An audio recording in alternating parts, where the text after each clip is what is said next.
good morning and welcome to our Cosmic Conversations here on the Morrison Planetarium Facebook page, as well as the Open Space YouTube page. My name is Ryan White. I'm the director of Morrison Planetarium at the California Academy of Sciences in San Francisco. And it's a great pleasure to be talking today with Ed Lu, former NASA astronaut, former Google guru, and now executive director of the Asteroid Institute at the B612 Foundation. So welcome, Ed. Hi, Ryan. It's always good to chat with you. Yes, normally we have the pleasure of talking in the dome and being able to invite people into the giant immersive space of Morrison. That's one of my favorite places, the dome there. But yeah, luckily we still have some of the same tools today.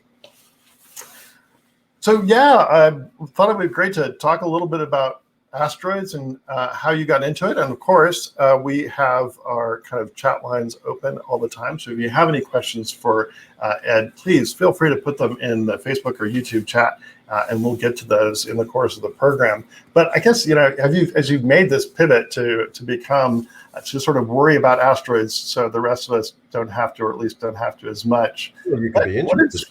What inspired you to make that kind of career change?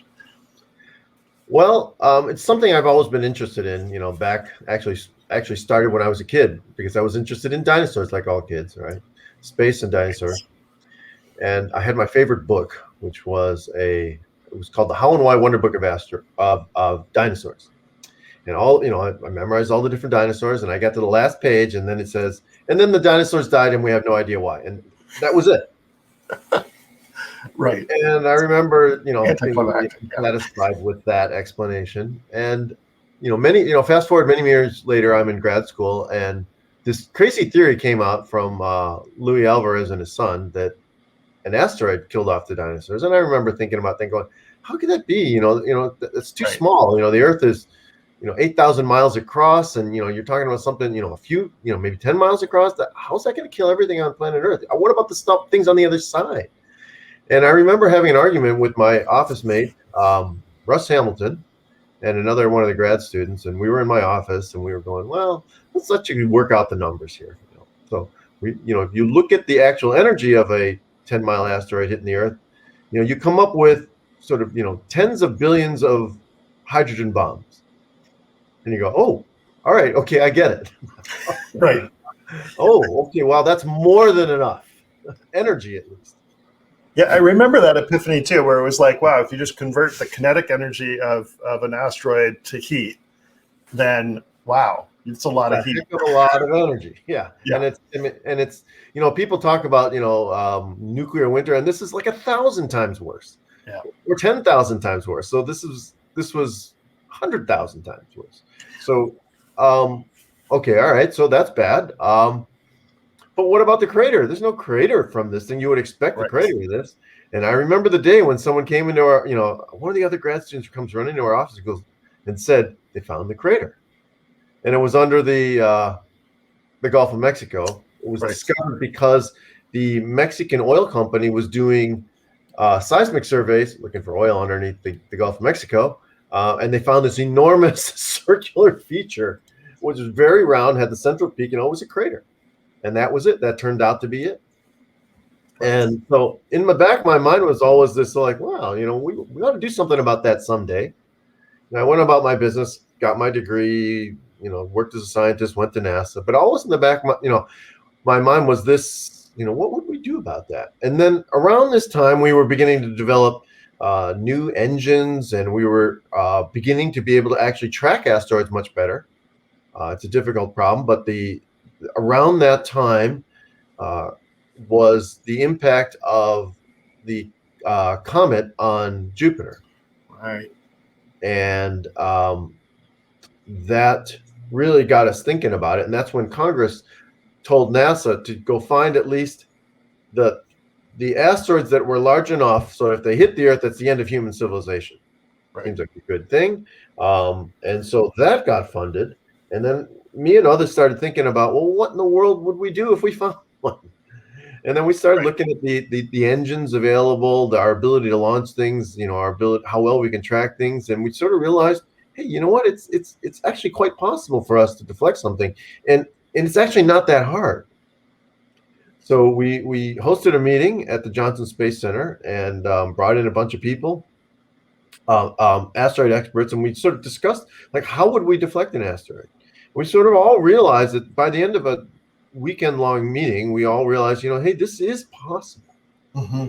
Meanwhile, the discovery of asteroids continues along, Right. and that's how our B612 Foundation got started, and that I've been working on it ever since. Well, maybe that's a good cue to kind of be able to talk about the magnitude of the challenge, to bring up some of our open space software and kind of show, in honor of your history as an NASA astronaut. I'll go ahead and just start. There's my old office building. Yeah. It has no permanent address. It just continually moves. Right. And it kind of looks like it's plummeting into the ocean there, but we're just pulling away from Earth. But we do have locations of, and let me go ahead and bring up some orbit lines for Earth to give a little context here. And you can begin to see the orbits of Earth and the other planets around the sun here. And then one great thing about open space is we do have kind of different categories of asteroids. And so I think, when most people think of asteroids, they think of the main belt. And we actually divide that into a couple different, oops, sorry, I'm kind of slowing ourselves down here. There's a lot of asteroids. There's a lot of asteroids. That would be the punchline right away. And this is, and unfortunately, I guess because we've got so many here, it's a little hard to show them in evolving over time. But let me go ahead and actually take out our really crowded field here. Actually, that's highlighting some of the inner ones. But maybe focus now on the what we call the potentially hazardous asteroids. Actually, here we're highlighting, sorry, in the kind of purplish color is the outer main belt, the yellowish color is the inner main belt. And I apologize, since my computer was a little overloaded, we had a little lag time there. So let me just focus on these potentially hazardous asteroids and kind of maybe you can describe how we search for these. Yeah, so as Ryan just mentioned, the big donut of green asteroids, that's the main belt. Those are the asteroids between Mars and Jupiter. And occasionally some asteroids in that belt, and there are millions of them, come close to Jupiter, or they end up sort of getting kicked a little bit by, they get into a orbit that is resonant with Jupiter, and they pick up a pretty good change in velocity. And that makes them shift out of their orbit from between Mars and Jupiter into orbits that actually enter the inner solar system and go near where Earth is. So Earth, as you all know, is interior to Mars. That stopped. I hit the wrong button here, and I think my overloading the system earlier didn't help. But let me go ahead and restart if you could keep. Okay. So these asteroids end up coming fairly close to Earth. They enter sort of Earth's neighborhood in the solar system, which is between Venus and Mars, and so they still are orbiting the sun in orbits that we can predict and calculate and so on.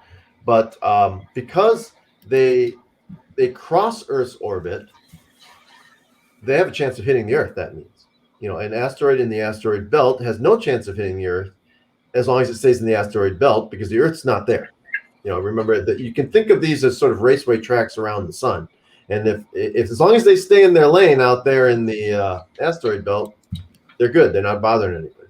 But some of them go off the road, off the the beaten track, and end up on these other tracks that take them past Earth.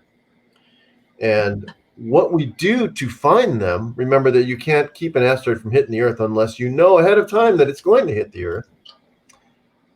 What we do is we use telescopes when we look out. And what we actually do is we see an asteroid, we see it multiple times, and we draw a line and we calculate the trajectory, between the different observations. The line is curved because it's going around the sun, and you can actually calculate that trajectory. And then what you do is you run the clock forward. You calculate where is that trajectory going to go over the next decades, several decades, and say, well, is it ever going to come close to the Earth? Because I know where the Earth is going.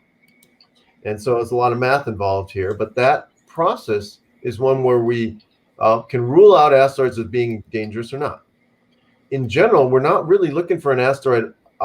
This is one of the misconceptions that many people have, that you're thinking about asteroids as being, I'm going to catch them just before they hit the Earth and I'm going to somehow or other stop it. That's not what's going to happen. What I'm actually going to do is we're actually going to calculate the orbit, which is then going to go around the sun many, many times. And over decades of time, the Earth and that asteroid have an appointment, and those are the ones we can prevent from hitting the Earth. And that's actually what our goal is. What I'm trying to do here, and this is just the relative sort of handful of asteroids, as you mentioned, the bulk of them being farther from the sun, that are in these kind of potentially hazardous Earth-crossing orbits. Beautiful visualization. Yeah, and so the trails kind of show kind of the direction they're heading, and I'm speeding up time a little bit to show their movement around the sun. But like you said, then this is the challenge. Then is locating them, figuring out that trajectory, and how many observations does it take to really be able to pinpoint things? We've been hearing a little bit about Apophis, which was kind of the horror story from a few years ago, that it could be impacting Earth in the late 2020s or 2030s. And now there's interest in creating a more precise trajectory or understanding of its trajectory, right? Mm-hmm. The minimum number of observations it takes is 3.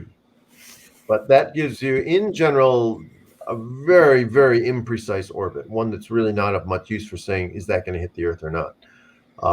So in general, the more the better, because what I'm going to end up doing is trying to fit an orbit line that goes through all those observations. The more observations I have, the more constraints I have on how much I can shift that orbit around. And in general, for us to get a pretty good observation, you end up with many tens of observations, tens or even hundreds or thousands of observations.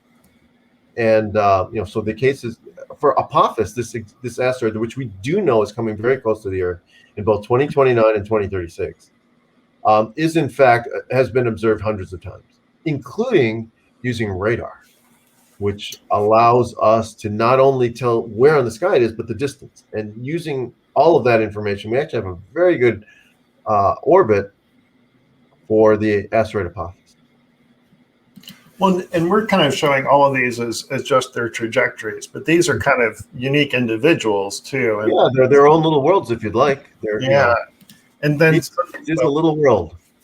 And some are maybe more like rubble piles, some are more solid.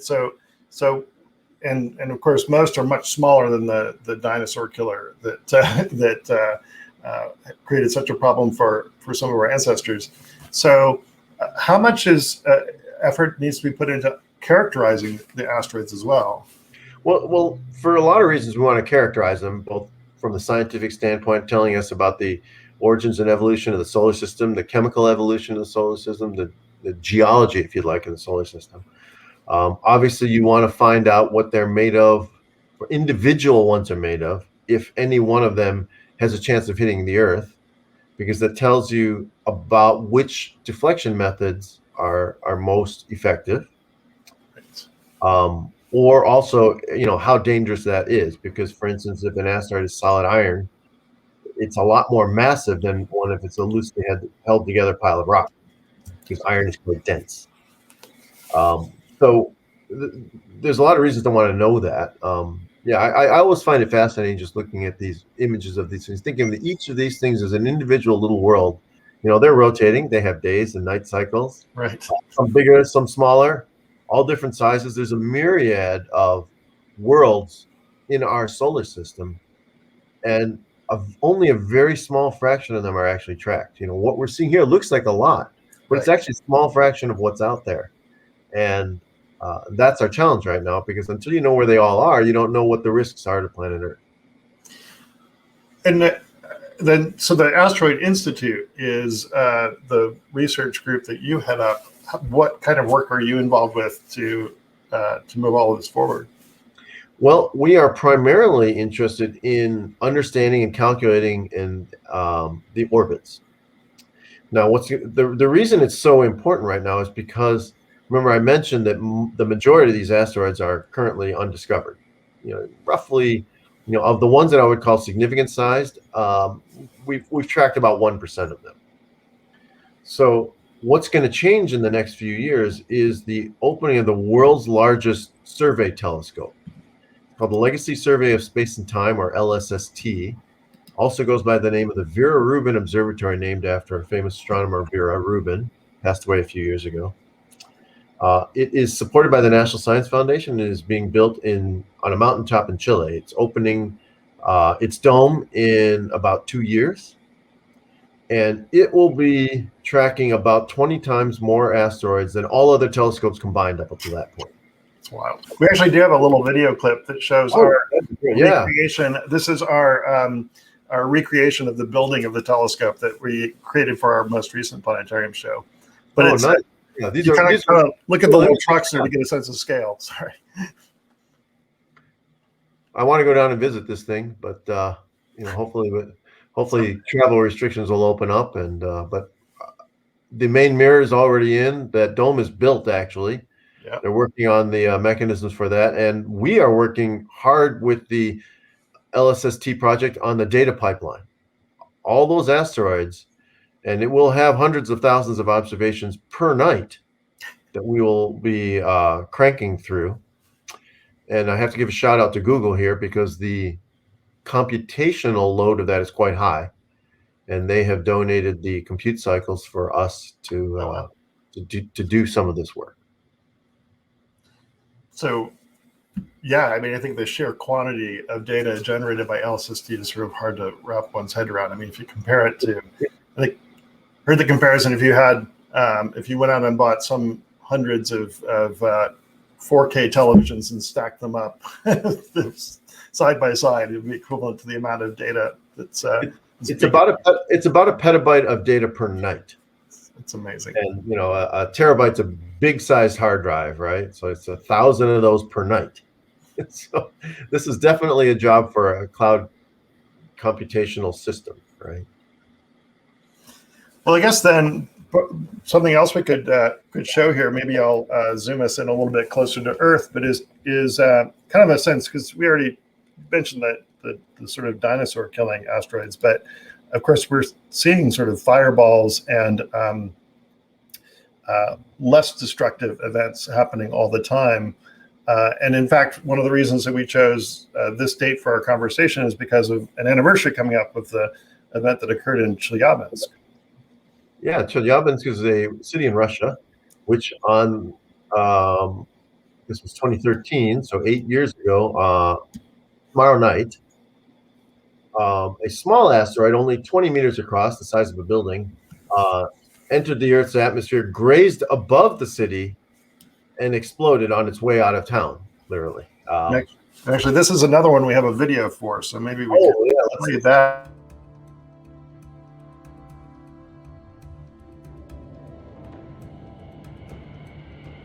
I like to say it's the size of Morrison Planetarium. Sorry.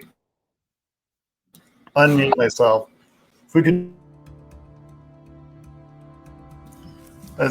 So we like to point out that this is about the size of Morrison Planetarium. This putting into the atmosphere. It's a very fast-moving Morrison Planetarium. Yeah, very fast. And I think what's interesting too is that this kind of came in and grazed the atmosphere, and could have been much more destructive if it had entered at a steeper angle, right? Yes, it was very lucky for the citizens of Chelyabinsk that it was not headed towards the city, but it's heading over the top of it. And because most of the shockwave did not hit the city, those parts of it that did, it still caused a lot of damage, though. Hundreds of thousands of windows broken. And we'll actually show those locations of where damage was reported here as these little circles appearing on the surface. Yeah, something like 1,500 people ended up in the hospital. Well, it's kind of interesting too, because there was this bright flash, and then people ran to the window to take a look, right? Which was a mistake. Well, and because most people's knowledge of the geography of Siberia is not great. We did actually show that relative to New York, San Francisco, and Tokyo, kind of the scale of this damage. So imagining what it would be like if a similar event had taken place over sort of over San Francisco is a little daunting. Sorry.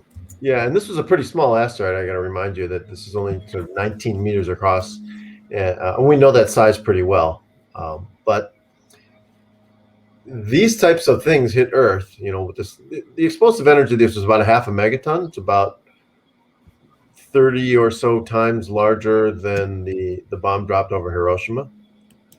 30 times larger. Wow. Yeah, and these things hit the Earth every several decades. Most of the Earth is, when you look at these images, water, unpopulated forest, right. A lot of people, but not all of it, and less so.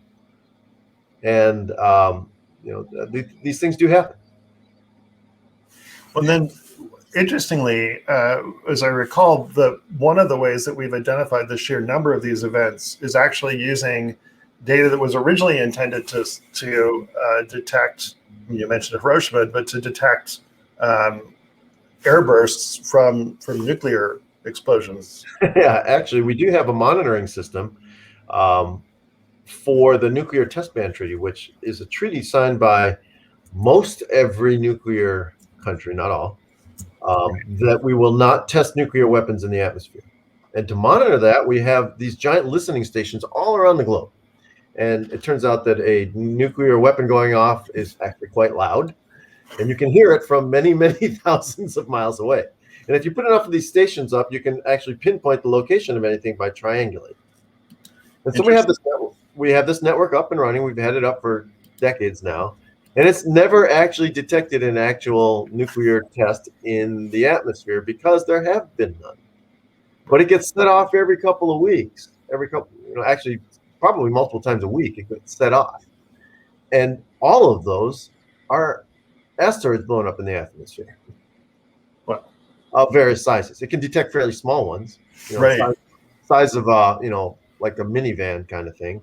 So not dangerous to people, but it can detect them. But it detected this Chelyabinsk one. Certainly was dangerous if it had come closer to the city. And in terms of sort of making the connection between asteroids that we observed, because I mean, certainly one of the challenges, although we've sent a few spacecraft to actually explore asteroids, and as we mentioned, they're each sort of unique individuals in their own right.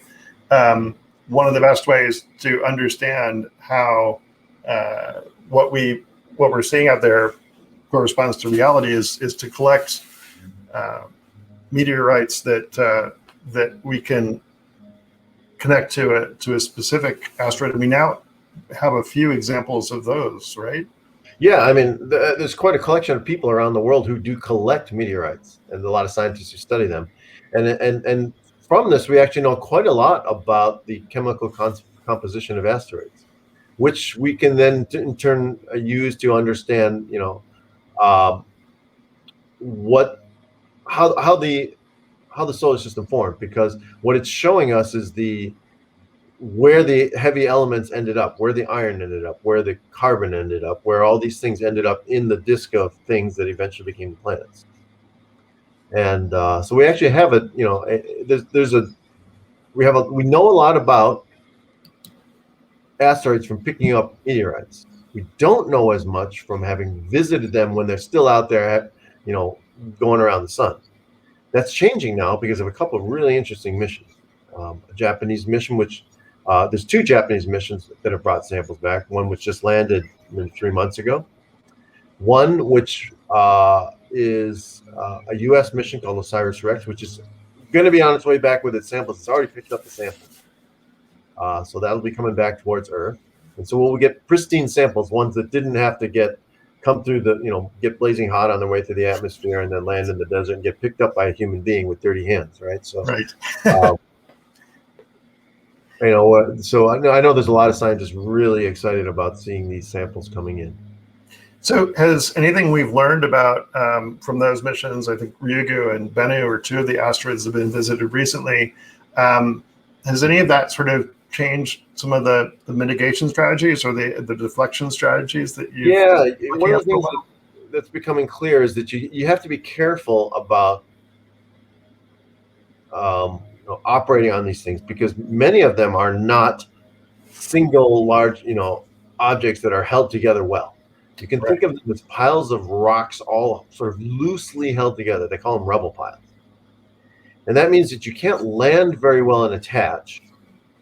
And you got to be careful of hitting it too hard, because you can actually disrupt it.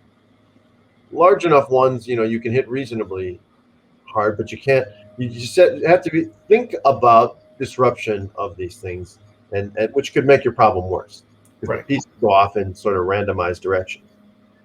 And so it's becoming clear that we can't just sort of do anything you want to move these things, and it's not as simple as like attaching a rocket engine to it. Well, I don't know if we have any questions coming through.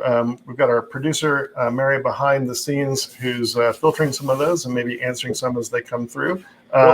I should mention that actually there's an interesting mission coming up, because even though these things are kind of loose rubble piles, you can still run into them. And if you run into them with something small, you can actually defect something quite successfully. So what's exciting is that later this year, we're launching the first test mission to deflect an asteroid on purpose. It's called the DART, the Dual Asteroid Redirect Test. And they've picked an asteroid which is two asteroids going around each other. The reason they did that, they can hit the smaller one. The reason is that allows you to precisely measure how much you've deflected it by, because that changes the orbits of the two around each other, which is easily measurable. Right. And so that mission is launching, that deflection here is coming up here, or at least the launch of that mission is happening here less than a year. Very cool. And then, so I guess one question that probably comes to mind for people who've been thinking about asteroids a little bit is, aside from the dinosaur kind of threat kind of thing, is asteroid mining. That was in the news quite a bit a few years ago, and we still hear a little bit about it. But what do you think the future of asteroid mining is? Well, someday I believe human beings will be living, operating, and throughout the solar system, not just here on planet Earth. I don't think that day is thousands of years from now. I think it may even be decades to maybe hundreds of years from now. And I think when we get to that point, as more and more operations happen, the resources for that will primarily come from asteroids. So I think we're really looking at decades, and that's actually quite interesting. Maybe within the lives of the kids out there, this could be a big part of their lives. Yeah. But it's funny, as you were saying that, I have to admit, I was thinking about The Expanse, the science fiction show, and great show, by the way. Yeah, exactly. So we could go off on that. But then the question came through: any comments on your best, worst, favorite, least favorite asteroid movie? Well, in terms of ridiculousness, Armageddon is up there at the top. Kind of hard to beat, yeah. But that's the one with the oil drillers and so on. But I like that one because I'm in it, because my first launch was used as one of the film sequences in it, STS-84, Space Shuttle Atlantis. So I think that's kind of cool. But I love a lot of space movies. My kids, though, do tell me that I'm a pain to watch space movies with, because I'm always complaining about the physics in it. And my daughters and son tell me to shut up because they're ruining the movie. I think actually, and since we mentioned The Expanse, I think on the flip side, I think I've been criticized for being like, oh, wow, they got that right. And so it's just as disruptive when they get it right. Like, yeah, be quiet, I'm trying to watch. That's correct. Yeah, exactly. So, also our other question here from one of our regular viewers is, as our solar system revolves around the edge of the Milky Way galaxy, is there an increase of potential asteroid collisions as it passes through one of the galaxy's arms? That's an interesting proposition. Yes. In fact, Scientists have been interested in this possibility because there are a lot of objects that are further out even than the asteroid belt. These are what become comets when they get thrown out of the Oort cloud, which is this grouping of large objects that are way out beyond Pluto, way out beyond Pluto.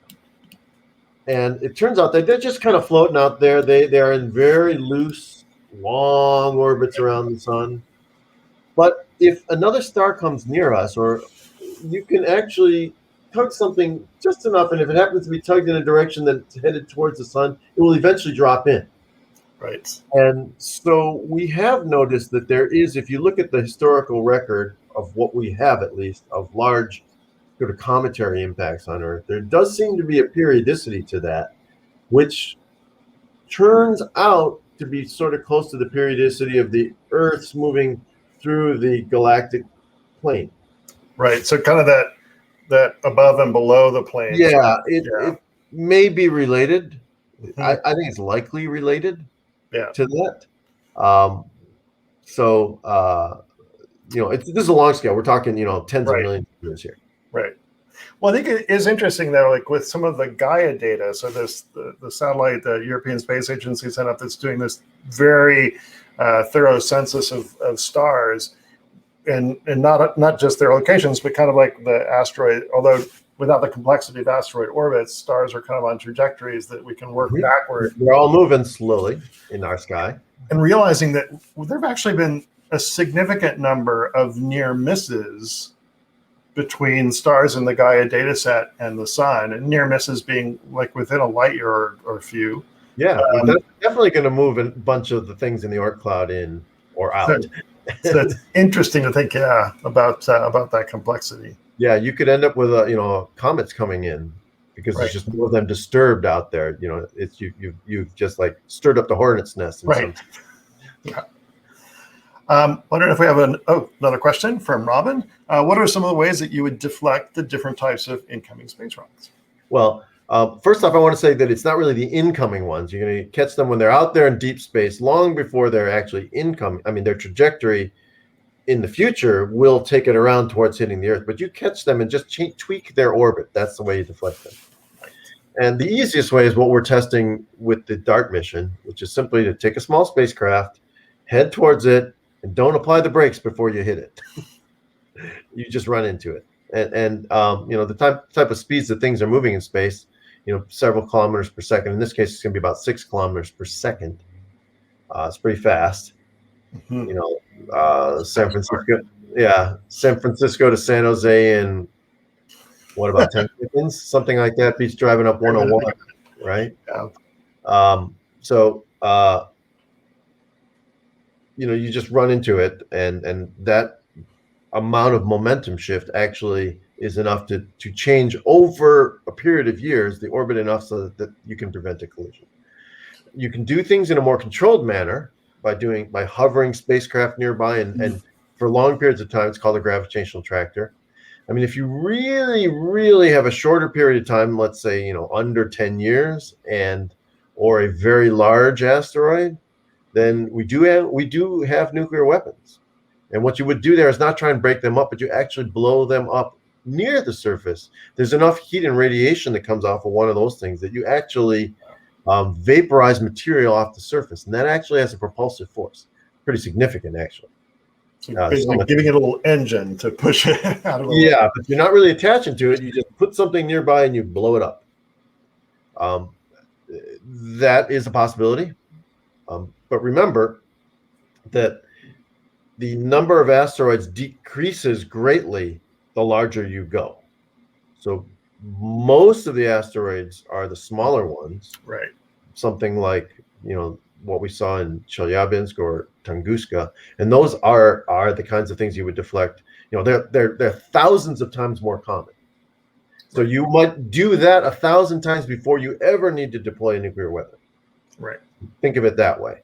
At least 1,000 times more frequent.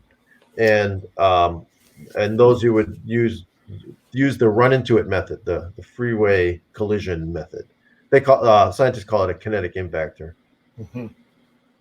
What about one of the crazier ideas I remember hearing about, which was like go up and paint part of the asteroid white and allow radiation? Yeah, I would say that is one of those things that's a very Rube Goldbergish method. You know, it's indirect, it's slow, it's Right, and also I would say far more technically difficult right. than actually any of the other methods. So it has, as far as I can tell, the disadvantage of being more complicated, more expensive, less reliable, slower. But other than that, it's a cool idea. So. Well, very good. Well, I don't know if we have any more questions coming through, but oh, here's another one.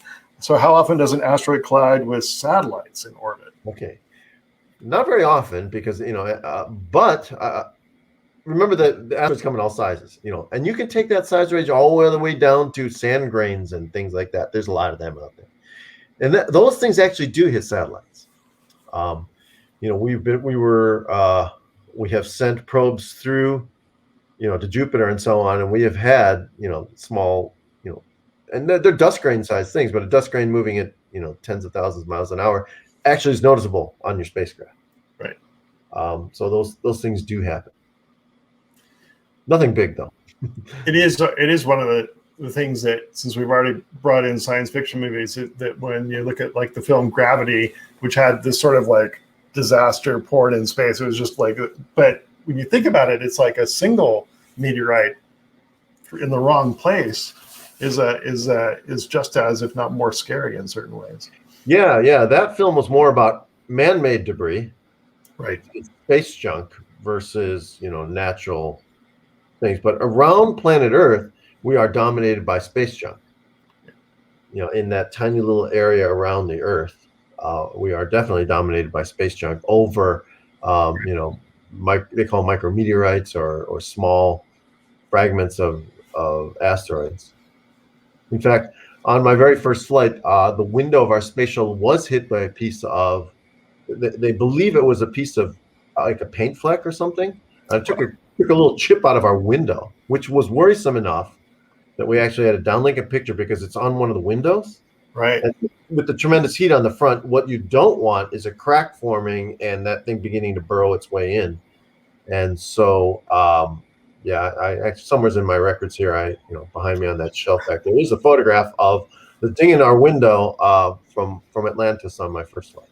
I think someone had a question about how dangerous, how we're to flip it around, how safe from collisions are the astronauts aboard ISS? It is the number one safety risk for astronauts, according to NASA.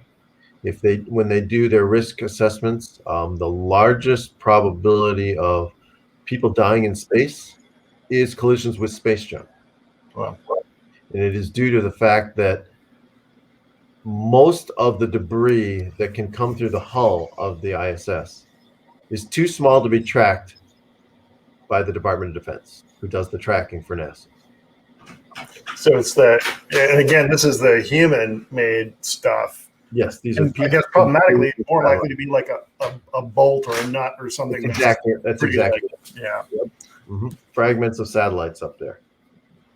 So that is an issue. Luckily, there are commercial companies that are actually beginning to surpass the Department of Defense in their ability to track objects. Wow. And that will be, I believe, the way in which we secure operations in space through help of commercial companies.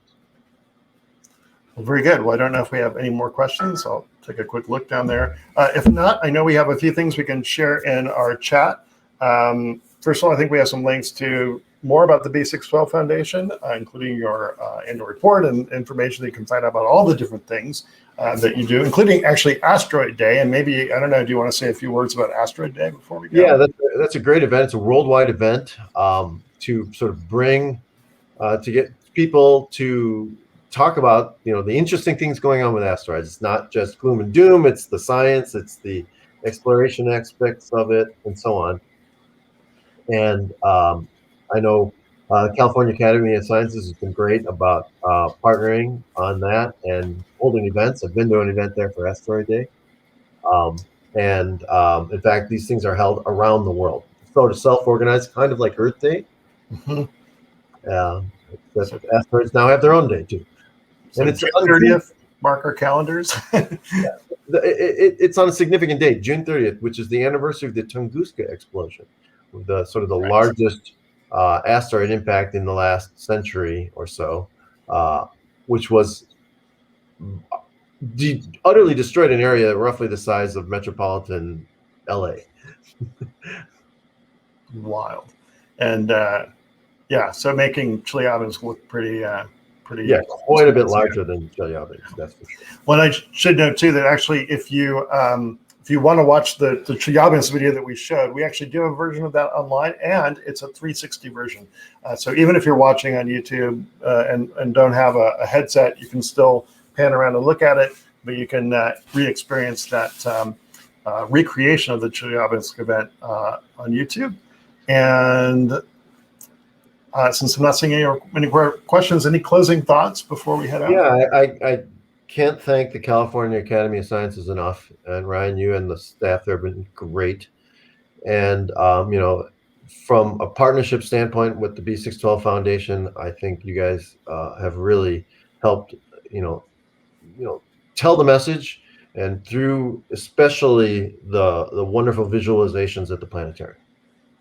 Well, thank you very much. And we'll look forward to hosting you again in the planetarium in the future and talking more about these amazing objects for all of their scientific value and potential value to future space missions, as well as, of course, the potential threat as well. Looking forward to it. I can't wait till it's open and we can all visit. Well, maybe by Asteroid Day we'll be going. All right. Thanks again. Thanks very much. Really appreciate it. Take care. Take care. Have a great day.